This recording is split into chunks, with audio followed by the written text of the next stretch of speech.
Polynomials. Let's say I'm just looking at a couple monomials. So this is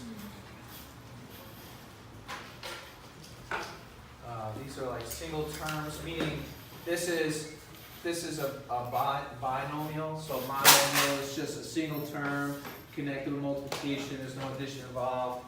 So let's say I'm just working with something like this, and I'm just multiplying polynomials. I'm evaluating the numbers, and I'm using my exponent rules, 2 plus 3 and 1 plus 4. I don't have something to work with the z, so the z just stays as is. 1 plus 4 is 5. Yeah, that's what I said. Right? Good job. Now let's say you're looking at a monomial or a binomial multiplying a polynomial. You're looking at distributive laws here. So meaning that this term is distributing to everything in the other side here.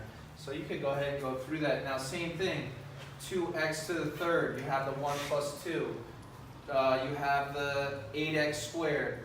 You have the negative 10x.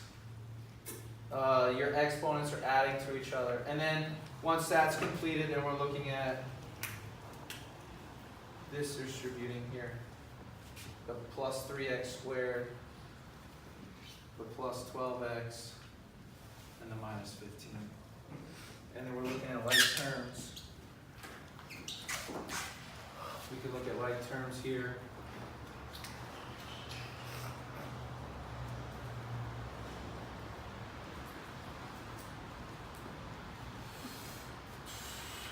And then just combine like terms.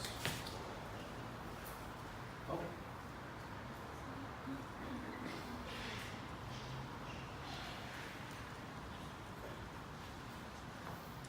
This should be 12, no? No, I'm okay here.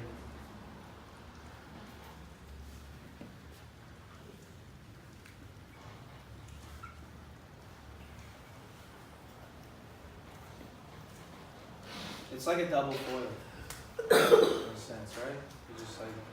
It's like a foil with a foilie.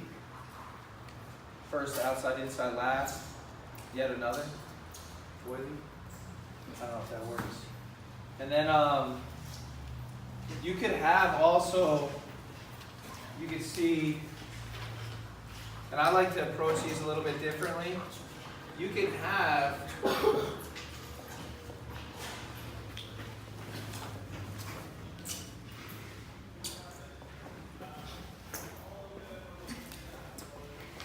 a problem that looks like this.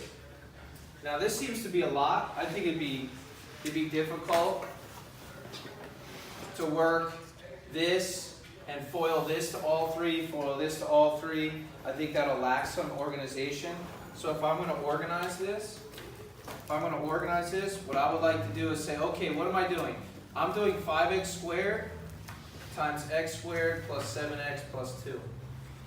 I'm doing negative 8x times x squared plus 7x plus 2. This also helps you understand what we're doing over here. I'm doing the negative 2 times the x squared plus the 7x plus the 2. Basically, that's what's happening. I'm taking this term, and it's because the parentheses are next to each other, it's basically a product. Everything's a product of everything. Go ahead. So I'm confused. Like, why did you just do that to the exponents on that side, and then like, why are you like actually? Well, so we only had 2 terms here. So for me, I'm okay with distributing this 3 ways.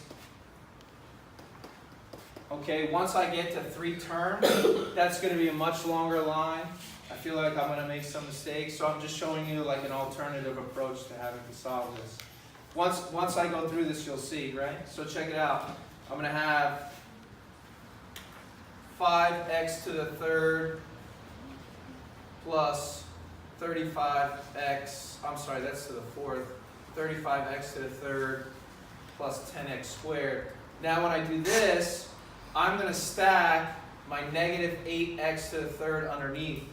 So actually now I'm stacking like terms based on exponents, negative 56x squared, and then the minus 16x.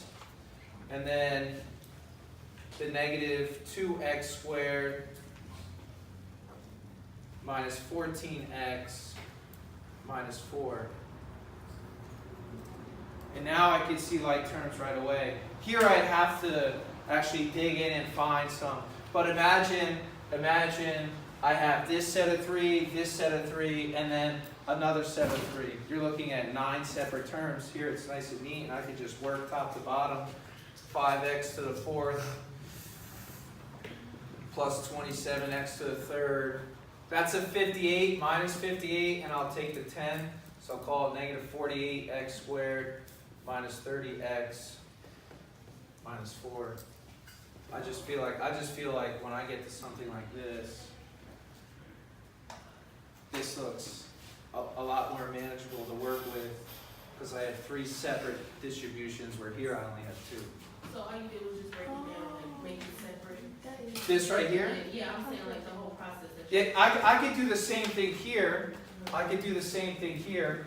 2x times x squared plus 4x minus 5.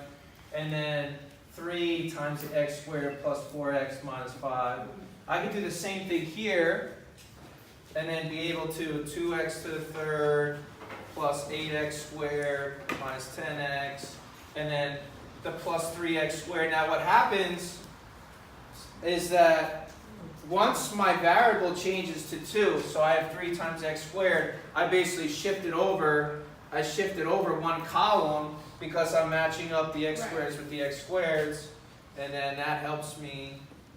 like line it up without even. Yeah. So now my like terms are stacked. So here I organize my like terms by giving them symbols like the lines.